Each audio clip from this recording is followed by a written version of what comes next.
Muito bem, estamos então começando esta nossa aula por meio do canal do Instituto Veritatis Splendor. Nós pretendemos hoje estudar a Ordem da Graça. Este vídeo, então, é a segunda parte da nossa live da semana passada, na qual nós estudávamos, então, a Ordem da Natureza. Naquela ocasião, nós, então, vimos os degraus, ou ainda os graus de ser, dentro deste arco, desta hierarquia ontológica, tal como nós a descrevemos, segundo Aristóteles e São Tomás de Aquino. Na aula de hoje, então, nós iremos descrever, explicar a ordem da graça. Tá bem? Você que nos acompanha por aqui, seja muito bem-vindo. Eu lhe convido, então, a se inscrever em nosso canal, se ainda não é inscrito. Lhe convido também a deixar aqui o seu like. Indique também este vídeo para os seus amigos. Se quiser, pode deixar também suas perguntas e comentários no nosso chat. Né? E vamos rezar pedindo a Deus a sua graça para que nós possamos então estudar este tema tão importante para a teologia católica. Né? In nomine Patris et Filii et Spiritus Sancti. Amém. Veni Sancte Spiritus, repletuarum corda fidelium, et tui amoris in eis in accende. Emite Spiritu Tuum, et creabunt, et renovabis faciem terrae. Oremos. Deus, qui corda fidelium Sancte Spiritus illustratione doquisti, da nobis in eodem Spiritu recta sapere, et Dei semper consolatione gaudere, per Christum Domino nostrum. Amen. Gloria Patri et Filio et Spiritui Sancto, sic ut erat in principio et nunc et semper et in saecula saeculorum. Amém.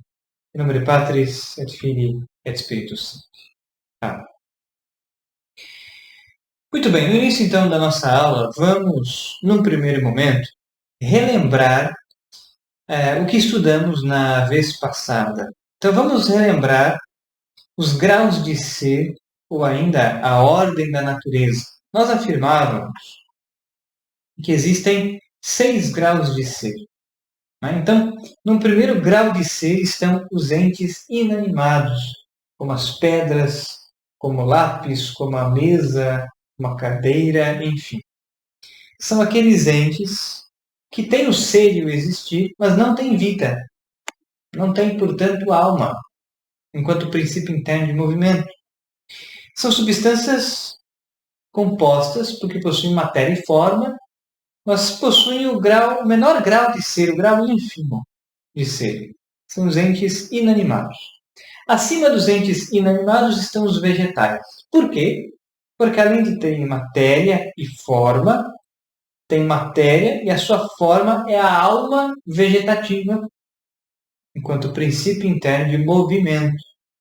Então as plantas elas nascem, crescem, se desenvolvem, dão folhas, flores, frutos e morrem. Então, os vegetais têm uma perfeição a mais no ser que os entes inanimados não possuem, a vida vegetativa. Mas, esta matéria e forma, este corpo e alma são mortais. Né? Acima dos vegetais estão então os animais. O que os animais têm que as plantas e as pedras não têm? Os animais, além de terem matéria, de maneira semelhante aos entes inanimados, de maneira semelhante aos vegetais, os animais, além de terem matéria, carne e ossos, os animais também possuem funções vegetativas, como a respiração, a circulação, a digestão, mas os animais possuem os sentidos.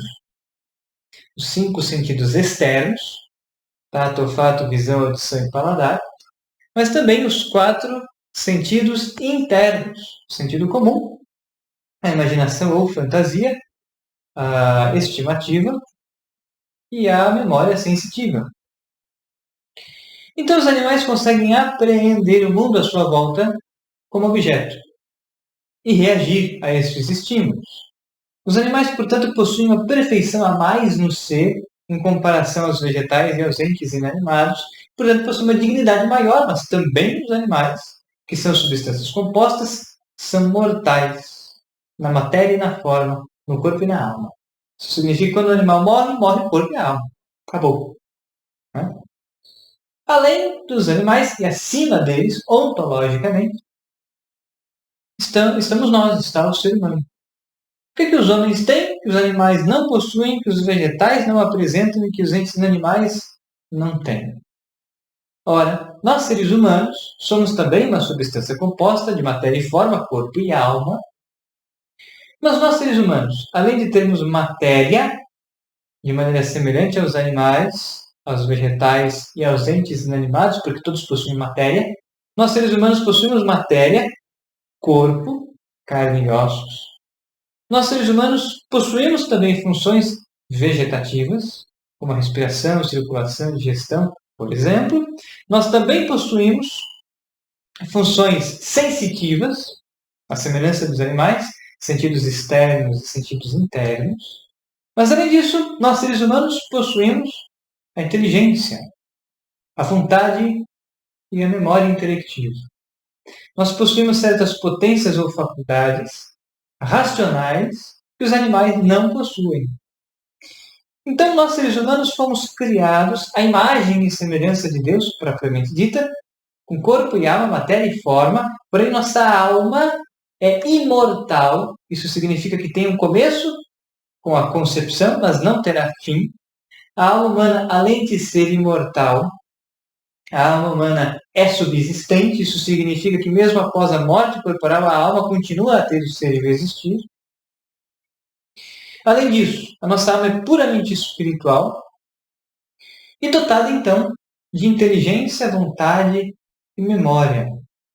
O sinal iminente da imagem de Deus em nós. A dignidade humana, que é superior à dignidade dos animais, dos vegetais e dos entes inanimados.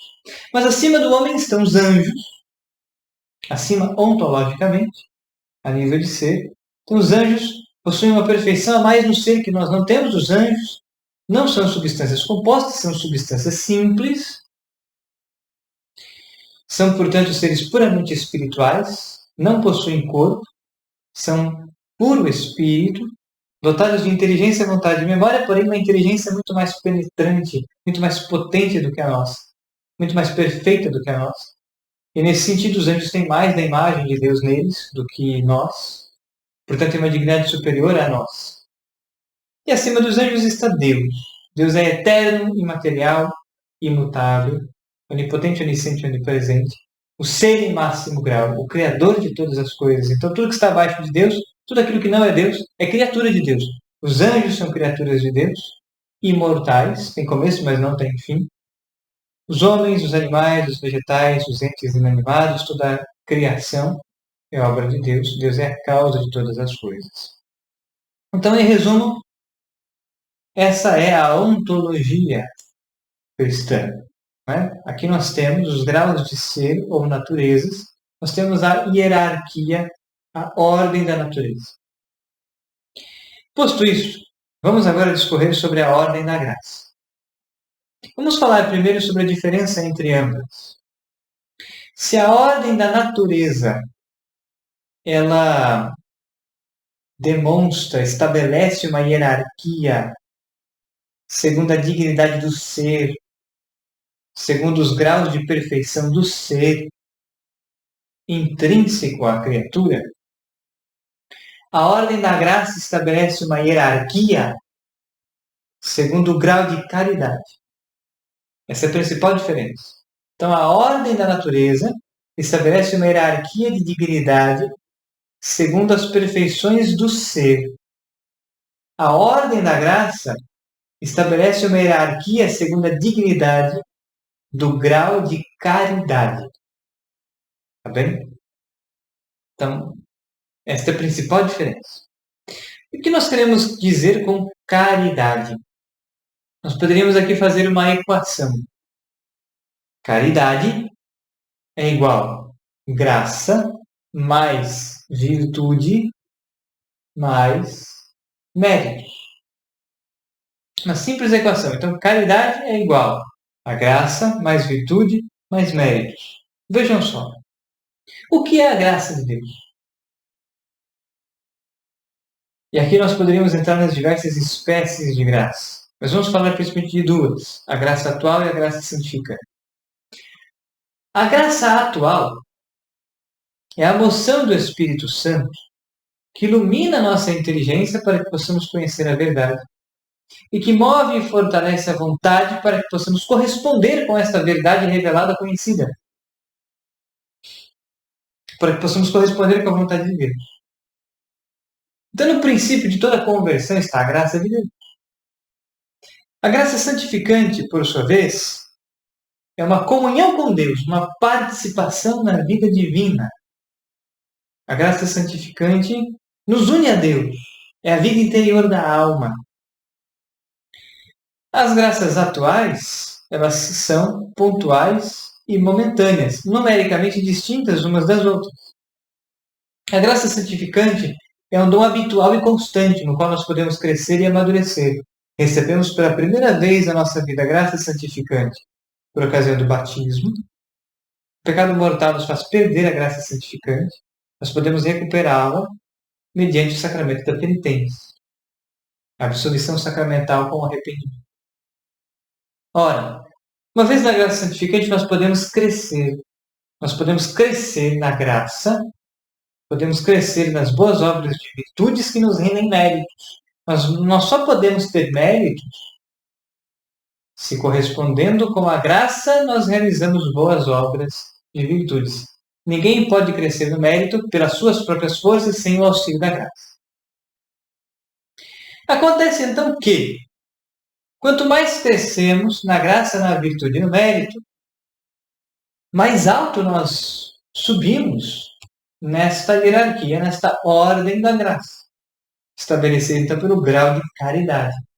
Quanto mais nós amamos a Deus, mais próximos de Deus nós estamos, mas essa proximidade não é espacial física. Essa proximidade é uma união ético-moral. É uma união da nossa alma com Deus, uma comunhão. E esse grau de caridade pode crescer a tal ponto que esta proximidade com Deus se transforma em união. Então, os santos são aqueles que cresceram no grau de caridade ao ponto de terem virtudes heróicas. E os santos se uniram a Deus. Mas isso não é um panteísmo. Porque o cristianismo prega que nós podemos nos unir a Deus, mas essa união é uma união, uma comunhão com distinção de natureza. Então Deus continua a ser Deus, a ser o que é, nós continuamos a ser o que somos. Nós não perdemos o nosso ser e nossa identidade, a nossa personalidade nessa união com Deus. Estamos unidos a Deus, compondo o corpo místico de Cristo, a comunhão dos santos, mas não perdemos quem somos, não perdemos nossa identidade, nossa personalidade, e nem Deus perde o seu ser. Isso não é um panteísmo. O cristianismo prega, então, a verdade desta união com Deus pela graça, mas uma união com distinção de pessoas, de naturezas. Pois bem, vamos descrever então a ordem da graça. Não é? Então vejam só, nós vamos descrever aqui de maneira decrescente, tá bem? A ordem da graça. Então vejam só. Quem é o primeiro na ordem da graça, lá em cima, nessa hierarquia? Né? Obviamente, Deus. Né? Então, Deus, enquanto trindade, é puro Espírito. Nós cremos, esse é o dogma da Santíssima Trindade, nós cremos em um único Deus, porque uma única natureza, uma única substância, uma única essência, mas três pessoas realmente distintas, Pai, Filho e Espírito Santo. Então, Deus é eterno, imaterial e imutável, onipresente, onisciente e onipotente. Deus é amor, Deus caritas est. Vai defini-lo, então, São João, apóstolo e evangelista, na sua primeira carta. Deus ama e ama em máximo grau. Se Deus tem o ser em máximo grau, Deus também ama em máximo grau. E o seu amor é misericordioso. E o seu amor nos salva. Ele tem a caridade em máximo grau. Ele é a causa da graça. Ele é a origem de toda a graça. E, portanto, ele é o primeiro nessa ordem da graça. Logo abaixo de Deus, quem está? Quem tem mais graça? Quem tem maior grau de caridade abaixo de Deus? Então, abaixo de Deus está a humanidade de Cristo. A humanidade do Verbo encarnado. Então, Cristo Jesus, Cristo é o nome que nós usamos para nos referir ao Verbo de Deus feito homem, ao Verbo de Deus feito carne. Então, em Cristo há a união de duas naturezas, a natureza divina e a natureza humana, na única pessoa do Verbo. Tá bem? Acontece que, em Cristo, então, há natureza humana, corpo e alma, e natureza divina, a divindade.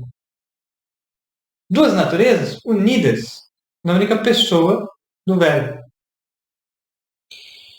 Então, Cristo, enquanto homem, é o mais santo, mais pleno de graça, o que tem maior grau de caridade. E, portanto, ele é o primeiro. A humanidade do Verbo encarnado, a humanidade de Cristo, é o primeiro depois de Deus. Ocupa, então, o segundo lugar, em ordem decrescente, nessa hierarquia da graça. E Cristo, ao morrer crucificado, ao entregar sua vida por nós, entregou também os seus méritos pela nossa redenção. Então, um grau de caridade, um sacrifício infinito, de valor infinito.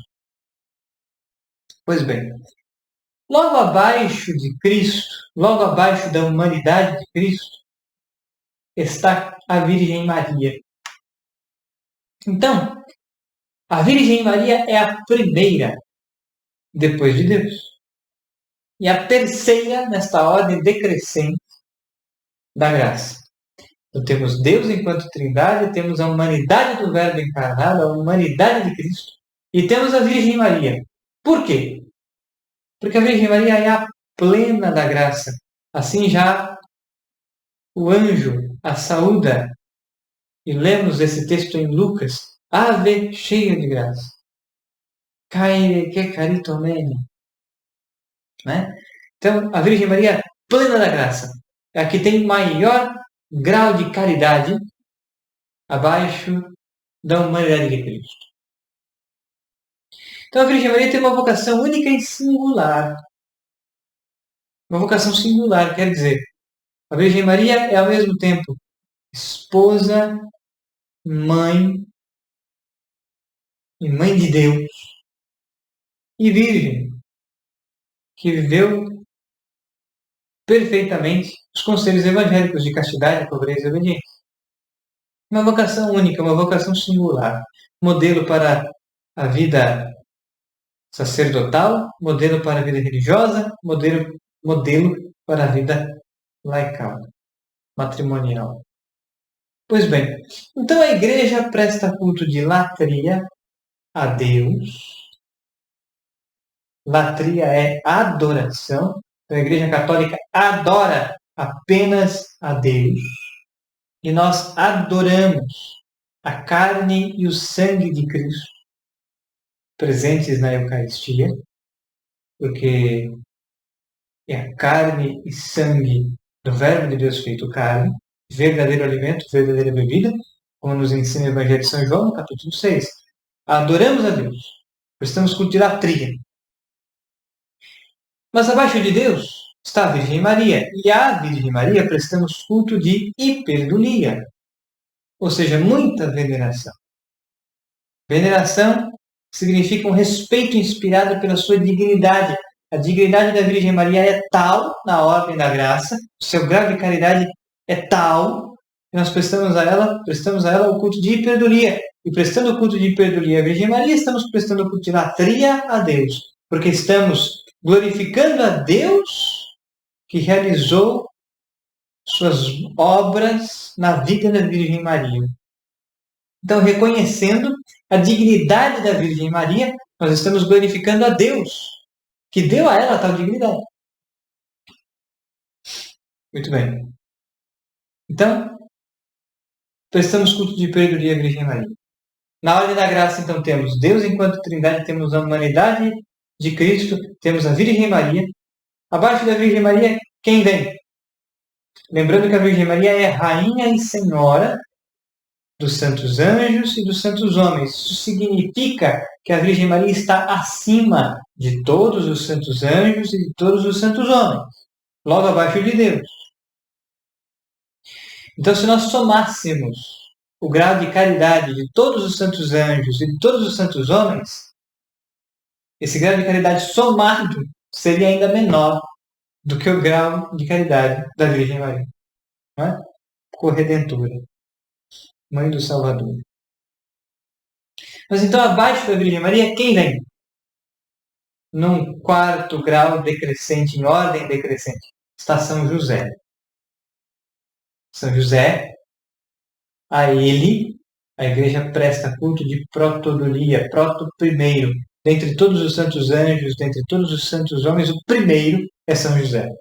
Então, a Virgem Maria não foi mãe adotiva de Jesus. A Virgem Maria foi mãe natural da humanidade do Verbo encarnado. Porque a natureza humana de Cristo provém da Virgem Maria. Maria não é mãe de Cristo porque gerou o seu ser divino ou sua natureza divina. Não. Mas a Virgem Maria gerou o Verbo de Deus, a natureza divina, que se uniu à natureza humana no ventre dela. Dela provém a natureza humana. Mas ela gerou o Cristo. Ou seja, a natureza divina uniu-se à natureza humana em seu ventre. Portanto, ela é mãe de Deus. Agora, São José é pai adotivo de Jesus. Não é pai natural de sua natureza humana. Mas São José cuidou do menino Jesus e da Virgem Maria, as duas joias mais preciosas de Deus Pai. Então, São José é o quarto nessa ordem da graça. Abaixo da Virgem Maria, a Igreja presta culto, então, de protodolia a São José, que seu grau de caridade supera dos santos anjos e dos santos homens, mas está abaixo da Virgem Maria.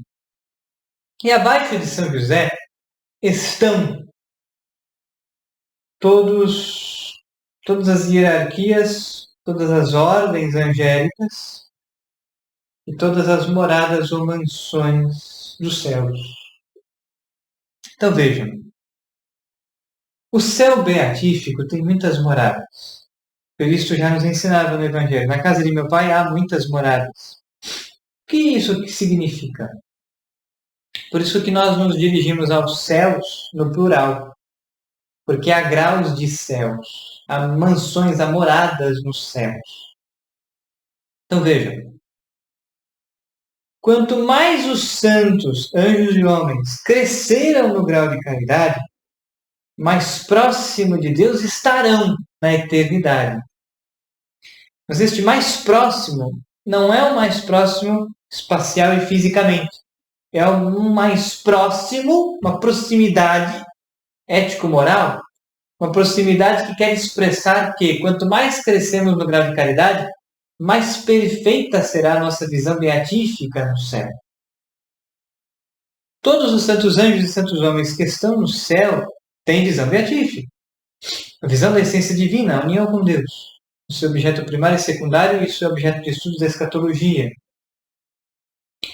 Então, quanto mais perfeito, quanto maior for o nosso grau de caridade para com Deus, quanto mais crescemos então na graça, na virtude e no mérito, mais perfeita será a nossa visão beatífica.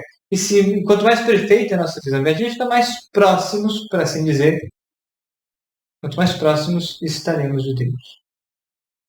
Então, a Igreja estabeleceu, e São Tomás descreveu muito bem, na Suma Teológica, as 9 ordens angélicas.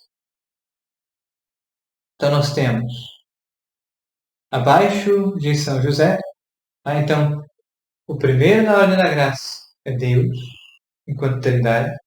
O segundo na ordem da graça é a humanidade do Verbo encarnado.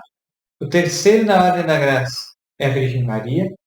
O quarto na ordem da graça é São José. E abaixo de São José estão, então, as ordens angélicas, as ordens dos santos anjos, divididas em hierarquias. Então, nós temos 9 ordens angélicas, chamados também de coros dos anjos. As 3 primeiras ordens são da primeira hierarquia e têm relação imediata com Deus. Então, abaixo de São José estão quem? Os serafins. Então, nós temos os serafins, os querubins e os tronos. São 3 ordens angélicas dos santos anjos que compõem a primeira hierarquia, que tem relação imediata com Deus, que adoram a Deus. Abaixo dos tronos estão as dominações, as virtudes e as potestades. São os anjos, os santos anjos, que compõem a segunda hierarquia. E depois, abaixo das potestades, nós temos os principados, os arcanjos e os anjos, que são as 3 últimas ordens que compõem a terceira hierarquia. Os anjos, propriamente ditos, são anjos da 9ª ordem, e são eles que exercem a nossa guarda. São os anjos da guarda. Então, vejam só. Esta ordem da graça, ela foi estabelecida pela perfeição ontológica, mas também pelo quanto estes santos anjos obedeceram e amaram a Deus, pelo quanto cresceram no grau de caridade segundo a sua natureza. E é claro que somente Deus pode medir isso e estabelecer isso. Acontece que, abaixo dos anjos, nós não sabemos se há mais moradas. Estes 9 coros dos anjos, ou estas 9 ordens angélicas, provém de onde? Das Sagradas Escrituras, da tradição apostólica. Então, nós temos fontes da revelação divina para estabelecer, então, essas 9 ordens angélicas. E onde estão os santos homens? Nós cremos que no céu beatífico, quando falamos em céu, nós não estamos nos referindo, obviamente, ao céu atmosférico, onde ficam os gases das nuvens. Não. Céu beatífico, na teologia, é uma expressão usada para designar o reino de Deus consumado, a cidade de Deus, a Jerusalém do Alto, a vida eterna, a união com Deus, a união beatífica. E nós cremos que nos céus estão os santos anjos e as almas dos santos homens. E por ocasião da parousia, a segunda vinda de Cristo, quando ele vier em glória, os santos homens ressuscitarão. Não é? Então terão corpo e alma gloriosos e entrarão nos novos céus, na nova terra, com corpo e alma gloriosos. Mas suas almas já estão no céu, na visão beatífica. Posto isto, onde entram então os santos homens? Os santos homens, na opinião de diversos teólogos, se encaixarão, muitos deles, nestas ordens angélicas. Então, quanto mais crescemos no grau de caridade, mais próximos de Deus nós estamos. Então, certos santos homens, certos santos, homens e mulheres, certos santos homens, cresceram no grau de caridade a tal ponto de se equipararem às dominações. E a 4ª ordem dos anjos. Outros cresceram no grau de caridade a tal ponto de se equipararem nos serafins. Então, se encaixarão, irão se equiparar, por assim dizer, aos santos anjos, para compor, então, esta ordem da graça, para preencherem, metaforicamente, estas moradas ou mansões nos céus. Muitos santos homens estarão abaixo dos anjos, na ordem da graça. Muitos santos homens estarão acima dos anjos, estarão equiparados aos arcanjos ou aos principados, e assim por diante. É a ordem da graça. A ordem da graça é estabelecida pelo grau de caridade, e o grau de caridade, por sua vez, é estabelecido pela graça, pela virtude e pelo mérito. É claro que para nós, que estamos peregrinando nessa vida terrena, nós temos noções da ordem da graça, mas nós a conheceremos plenamente quando entrarmos nos céus. Né? Por ora vemos como que por um espelho, mas então veremos como ele é, diz São Paulo. Né? Agora, vamos fazer uma analogia interessante. Segundo a ordem da natureza, a dignidade humana é superior à dignidade de uma pedra. É claro, segundo a ordem da natureza. Por quê? A dignidade humana é superior à de uma pedra? Porque na natureza humana existem perfeições a mais, perfeições ontológicas a mais do que na pedra. É óbvio. Agora, e segundo a ordem da graça? Segundo a ordem da graça, nós, seres humanos, nós homens, que estamos peregrinando nessa vida terrena, nós podemos crescer na graça, na virtude e no mérito, e nós só podemos crescer no grau de caridade, nós só podemos crescer na graça, na virtude e no mérito nessa vida terrena. Quando morrermos, não poderemos mais crescer, nem nos arrepender. Nessa vida terrena, então, nós podemos crescer no grau de caridade, ou nós podemos perder a caridade, perder a graça, quando cometemos um pecado mortal. Então, nós, seres humanos, que, na ordem da natureza, temos uma dignidade superior à dignidade das pedras, na ordem da graça, os pecadores, na ordem da graça, aqueles que cometeram pecados mortais, têm uma dignidade inferior à da pedra. Porque a pedra nunca pecou contra Deus. Não está na sua natureza a capacidade para pecar. Então glorifica a Deus por ser o que é.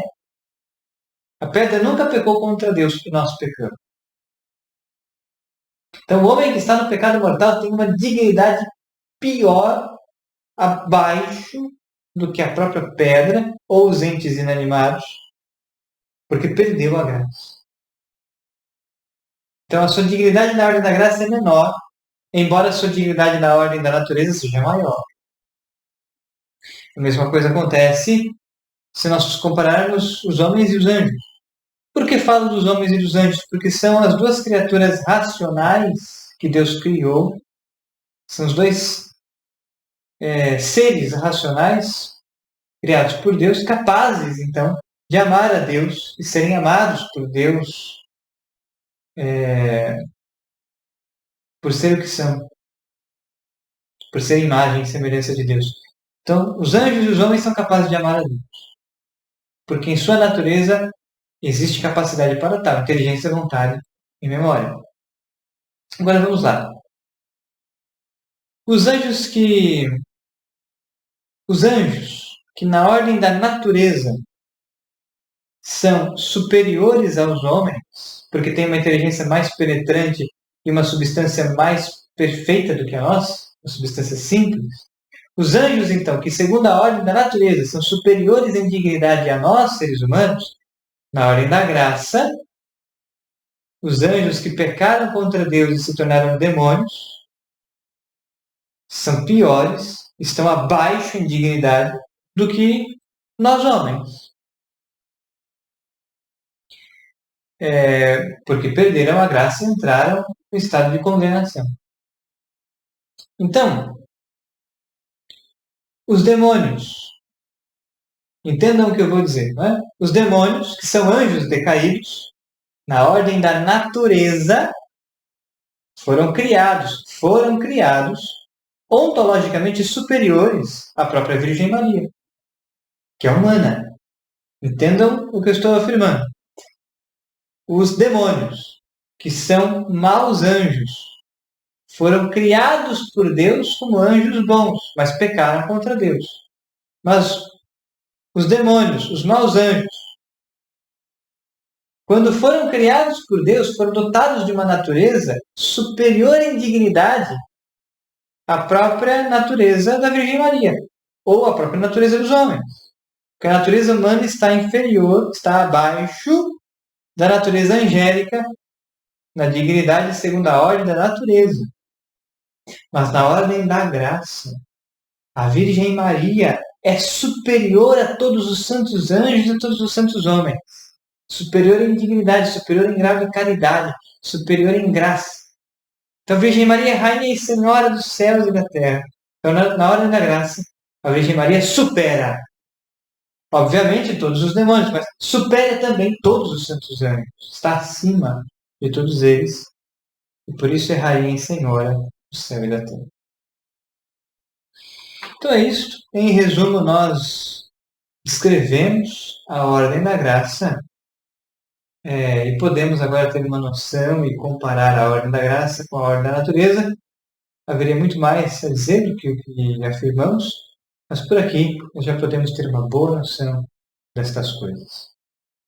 Ao final, então, da nossa aula de hoje, consagremos nossa vida ao Imaculado Coração da Bem-aventurada Virgem Maria. Ave Maria, cheia de graça, o Senhor é convosco. Bendita sois vós entre as mulheres e bendito é o fruto do vosso ventre, Jesus. Santa Maria, Mãe de Deus, rogai por nós, pecadores, agora e na hora de nossa morte. Amém. Glória ao Pai, ao Filho e ao Espírito Santo, como era no princípio, agora e sempre. Amém. Em nome do Pai, do Filho e do Espírito Santo.